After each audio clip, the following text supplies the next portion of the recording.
안녕하세요. 브랜드카의 한성만입니다. 구독과 좋아요 부탁드립니다. 오늘은 아빠들의 워너비 차량 중에 하나이죠. 팰리세이드에 대해서 한번 알아보도록 하겠습니다. 팰리세이드 옵션은 사실 예전에는 익스클루시브를 선택하기에 무리가 있어서 그 윗등급을 보면은 그 두 등급의 가격 차이가 많았었거든요. 근데 이번에 팰리세이드가 각성을 하고 나왔어요. 6월 달에 르블랑의 등급이 새로 생기면서 팰리세이드도 가성비 트림이 드디어 생겼구나. 옵션을 봤더니 와, 정말 필요한 옵션들만 쏙쏙 넣은 거예요. 가성비 좋게 해서 르블랑 옵션을 새로 만들면은 거의 대부분이 르블랑에 몰릴 거거든요. 팰리세이드의 판매율을 높이기 위해서인데 카니발이나 소렌토 하이브리드 이쪽으로 빠져나가는 고객들을 다시 팰리세이드로 가져오기 위해서 르블랑 트림을 새로 만들지 않았나 그런 생각을 해봅니다.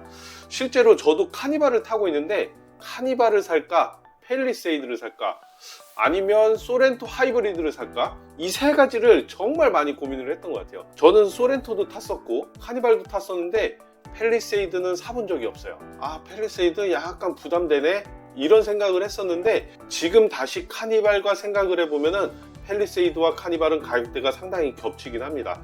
내가 출퇴근할 때만 타기에는 팰리세이드가 훨씬 낫거든요. 물론 저는 아직까지 세단을 사고 싶은 욕망이 있지만 가족들을 위해서 SUV나 카니발 이런 차량들을 보고 있긴 합니다. 이번에 팰리세이드에 르블랑이 생기면서 아주 우리는 고를 수 있는 게 간단해졌습니다. 웬만한 일반적인 옵션들은 다 알고 계시고 이 르블랑을 선택하시는 분들이 굉장히 많을 거라고 생각이 들거든요. 이 르블랑에 들어가는 옵션 중에 이게 필요하다 필요 없다를 한번 좀 간단하게 살펴보도록 하겠습니다. 팰리세이드를 사면 가솔린을 사야 하냐 디젤을 사야 하냐 이거 항상 고민 많거든요. 그래서 팰리세이드를 구입하신 분들이 어떤 파워트레인을 선택했는지 그 양도 한번 보도록 할게요.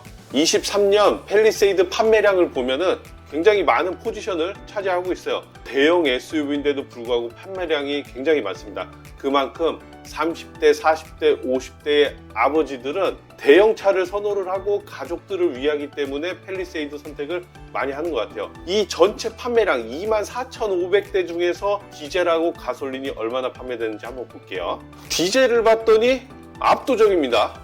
8,000대.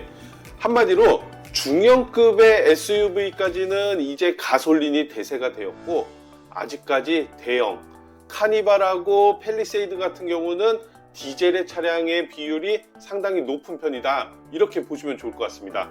그래도 가솔린이 2배긴 하죠. 자, 파워트레인 보면은 디젤 2.2 그리고 가솔린은 3.8입니다 4기통과 6기통이고 디젤이고 가솔린이고 굉장히 차이가 많이 나요.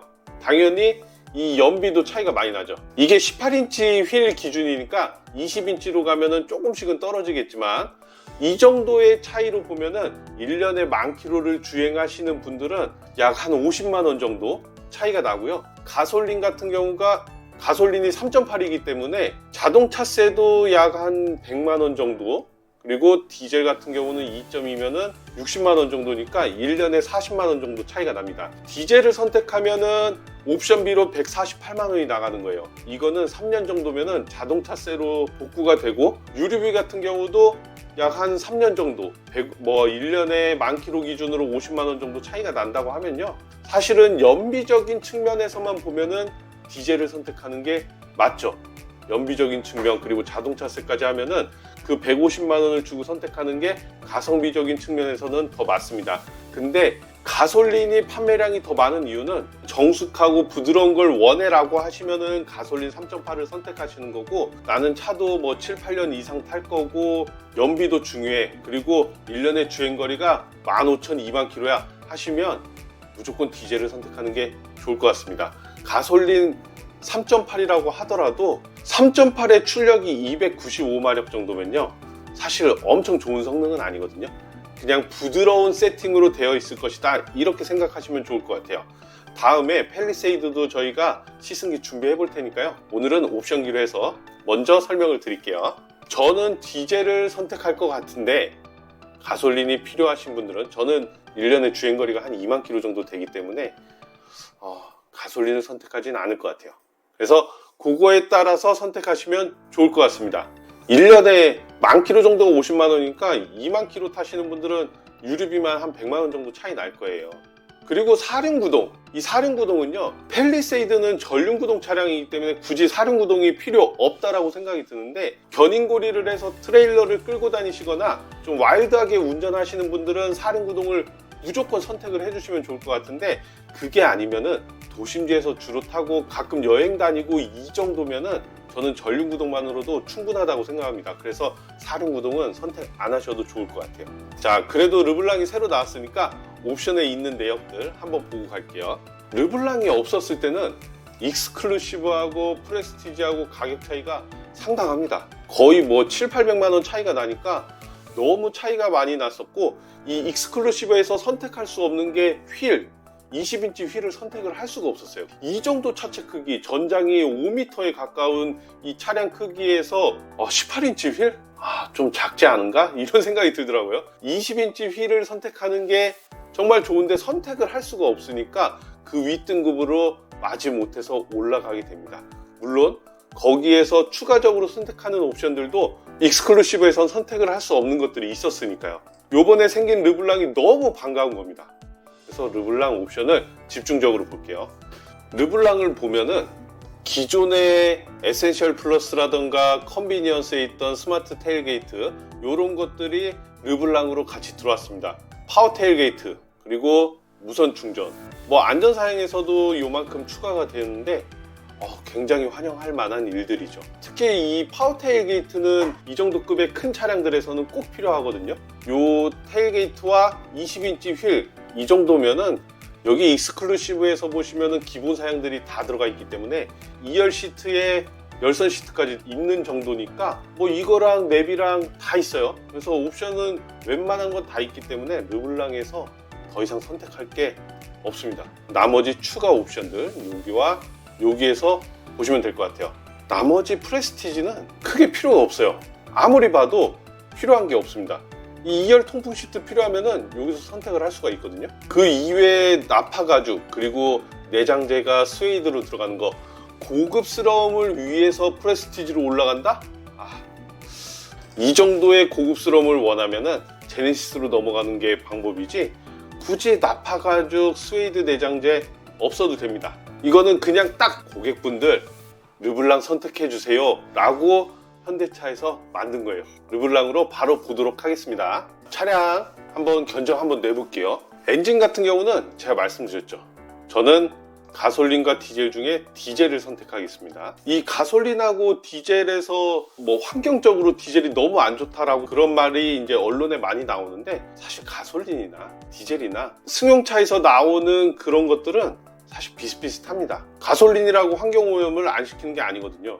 그렇다고 디젤이라고 해서 환경오염을 엄청 시킨다? 사실 화물 트럭이나 이런 것들이 영향이 훨씬 큰 거지, 일반 승용차에서는 여가 장치가 굉장히 잘 돼 있어요. 환경적으로 생각했을 때 나는 가솔린을 할 거야, 이거보다는 정숙한 게 좋아, 이래서 가솔린 선택하는 게 더 맞다고 생각합니다. 연비나 가성비적인 측면에서 디젤이 더 맞다고 생각하기 때문에 디젤로 선택하고 넘어갈게요. 처음에 색상부터 선택을 하면은 화이트가 65%, 그리고 블랙이 22%인데 저는 그라파이트 그레이가 정말 이쁘더라고요. 화이트도 예쁘긴 한데 요즘은 그레이 쪽에 좀 많이 신경이 가서 그레이가 안 어울리는 차량들이 꽤 있습니다. 근데 펠리세이드는 그레이가 잘 어울려서 저는 제가 산다면은 그레이를 선택하고 갈 것 같아요. 내장재는 블랙하고 그레이를 선택을 할 수가 있는데 약간의 분위기 있게 좀 밝은 색으로 갈 것 같습니다. 근데 여기에 시트를 브라운 시트 정도 하나 더 넣어줬으면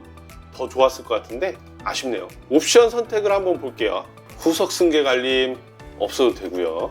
요것도 뒤에 짐을 정말 많이 실는 분들, 뭐 아니면 캠핑을 자주 다니시는 분들, 이런 분들한테 필요한데 사실 없어도 됩니다. 3열 파워 폴딩 시트는 필요하신 분들이 꽤 있을 것 같아요. 3열에 좀 사람을 자주 태우시거나 하시는 분들은 이걸 접었다 폈다 하는 것보다는 파워 폴딩 시트가 있으면 좋을 것 같은데 그냥 수동으로 해도 충분하긴 하니까요. 그리고 3열 열선 시트 과합니다. 단지 컴포트2에서 저는 이 헤드업 디스플레이를 아예 하이테크처럼 해서 빼놨으면 좋았을 것 같은데, 헤드업 디스플레이를 상당히 좋아하시는 분들은 꼭 이거를 컴포트 2를 나머지 필요 없는 것까지 선택할 수 있게 강제로 여기에 넣어놨습니다. 이게 너무 아쉬웠어요. 헤드업 디스플레이 하나만 딱 떼서 이 정도면은 한 50만원 정도? 5, 60만원 정도에서 헤드업 디스플레이만 딱 하나 떼놨으면 좋았을 것 같은데, 이게 아쉬운데 HUD가 꼭 필요하신 분들은 컴포트 2를 선택하셔야 할 것 같아요. 근데 저는 현대 HUD 같은 경우는 지난번 그랜저 탈 때도 제가 말씀을 드렸죠. 약간 흐리고 약간 살짝 오른쪽으로 기울어 있다는 느낌을 많이 받거든요, 항상. 그래서 저는 HUD 지금도 없는 차량 타기 때문에 사실 크게 필요하지 않아서 컴포트 2는 선택을 안 할 것 같아요. 주차 보조 시스템은 저는 선택하겠습니다. 이 후방 주차 충돌 방지 보조보다는 원격 스마트 주차 보조. 아파트는 그래도 괜찮아요. 집의 아파트들은 그래도 나름 넓어서 괜찮은 편인데, 좀 오래된 건물이라던가 사무실, 굉장히 주차가 좀 좁게 되어 있거든요. 차가 폭이 워낙 넓기 때문에 저는 원격 스마트 주차 보조는 꼭 있었으면 좋겠어요. 다른데 어디 놀러 갔을 때도 꼭 필요할 때가 있거든요. 요거는 추가하도록 하겠습니다. 지금 카니발에도 너무 넣고 싶었는데, 제가 카니발을 살 때는 이 시스템이 없었어요. 자, 2열 통풍 시트. 예전에는 제가 2열 통풍 시트가 참 필요 없다고 생각을 했었는데, 저희 아이들이 3학년, 5학년인데, 근데 이제 조금 크니까 통풍 시트를 찾더라고요. 그리고 이 2열 통풍 시트를 따로 이렇게 하나 떨어뜨려 놔주니까 선택하기가 좋죠. 그래서 2열에 타시는 분들을 위해서 2열 통풍 시트는 선택하도록 하겠습니다. 썬루프는 항상 말씀드리지만 저는 필요 없는 옵션이에요. 한 번은 1년에 한두 번 열까 말까, 어디 놀러 갈 때 가끔 여는 정도. 괜히 썬루프 달아서 뭐 소음이 더 들어오거나 그런 일이 있으면 안 되지만, 혹시나 사고가 났을 때, 전복이 됐을 때 좀 위험할 수도 있거든요. 굳이 사용하지 않는다면은 저는 썬루프는 필요 없다고 생각을 합니다. 저는 썬루프는 선택을 안 하고 갈 것 같아요. 빌트인 캠 항상 말씀드리죠. 이번에 24년형으로 팰리세이드가 나왔으면 빌트인 캠 2를 넣어줬어야죠. 왜 아직도 1을 가지고 있는 거죠? 굳이 이것도 할 필요가 없습니다. 이 연비를 보면요, 저는 이것도 신기했는데, 빌트인 캠이 들어가면은 연비가 떨어집니다. 왜죠? 빌트인 캠이 들어갔는데 그냥 전력 소모인데 이것 때문에 엔진이 더 많이 돌아간다? 저는 이것도 조금 의문이긴 한데, 어느 정도 전압이 되면은 차단을 할 텐데 굳이 이거를 배터리 소모를 해서 나중에 ISG가 작동을 안 하는 시간까지 연비로 계산을 했다? 요거는 좀 의문이긴 합니다. 연비가 많이 떨어지는 거예요. 리터당 0.2km면은 정말 많이 떨어지는 거거든요. 굳이 이 빌트인 캠 하나 때문에? 그러면 저는 이 빌트인 캠은 하지 말아야 할 이유가 더 생긴 겁니다. 하지 마세요. 2로 들어갔으면 음성 녹음도 되고 화질도 훨씬 개선됐거든요. 그랜저에 넣어줬으면은 이번에 팰리세이드도 연식 변경을 하면서 넣어줄만 한데, 굳이 아직도 1을 가지고 있는 거는 정말 이상합니다. 빌트인 캠은 선택하지 않겠습니다. 스마트 센스, 정말 선택할 필요가 없는 옵션입니다. 내비게이션 기반에서 진출입로에 대한 옵션, 필요 없습니다. 여기서도 고속도로 주행 보조도 방향 지시 등을 키면은 스스로 넘어가는 그런 건데, 우리 운전 잘 하잖아요. 이거 필요 없습니다. 나머지도 이것도 있으면 좋은 거지 굳이 필요 없는 옵션이기 때문에 스마트 센스는 선택하지 않겠습니다. 기본적으로 들어가 있는 이 안전 사양들이 굉장히 잘 돼 있어요. 그래서 이 정도 옵션에 79만원 투자할 필요가 없다고 생각을 합니다. 그래서 저는 여기서 추가적인 옵션은 주차 보조 시스템 2와 2열 통풍 시트만 선택하시는 게 제일 가성비가 좋다고 생각을 해요. 물론 이것도 필요 없으신 분들은 안 하셔도 되고요. 썬루프 필요하신 분은 하나 정도 더 추가하시는 거. 썬루프는 감성이기 때문에. 자, 그리고 팰리세이드가 높기 때문에 사이드 스텝 필요하신 분들 하시면 좋을 것 같고요. 약간 외관의 익스테리어에서 조금 더 멋을 원하시는 분들 듀얼 머플러 하는데, 듀얼 머플러도 84만원이면 너무 과한 것 같아요. 이런 거를 한 3, 40만원에 해주면 괜찮을 텐데 84만원? 좀 과하다고 생각합니다. 자, 휠 모양 같은 경우도 이거는 이 휠은 정말 예쁘네요. 요거는 약간 선택을 이 휠은 한번 고민해 봐야 할 것 같습니다. 익스테리어적으로 굉장히 휘리 예쁘긴 하네요. 자, 하지만 우리는 가성비를 원하기 때문에 여기까지만 선택을 하고 견적을 보면 약 4,455만원.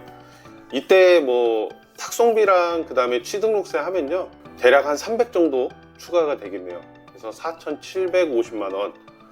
굉장히 카니발하고 가격대가 비슷하기 때문에 고민들을 많이 하실 것 같아요. 24년식 팰리세이드 르블랑 트림이 새롭게 생기면서 한번 살펴봤는데 이 정도면은 정말 가성비가 좋은 것 같습니다. 진작에 이렇게 나왔었어야 돼요. 앞으로도 현대차가 다른 차량에서도 가성비 좋은 트림들을 계속해서 만들어 주길 바라고 있습니다. 자, 오늘도 시청해 주셔서 감사하고요. 앞으로도 또 좋은 영상 만들어 보도록 하겠습니다. 시청해 주셔서 감사합니다.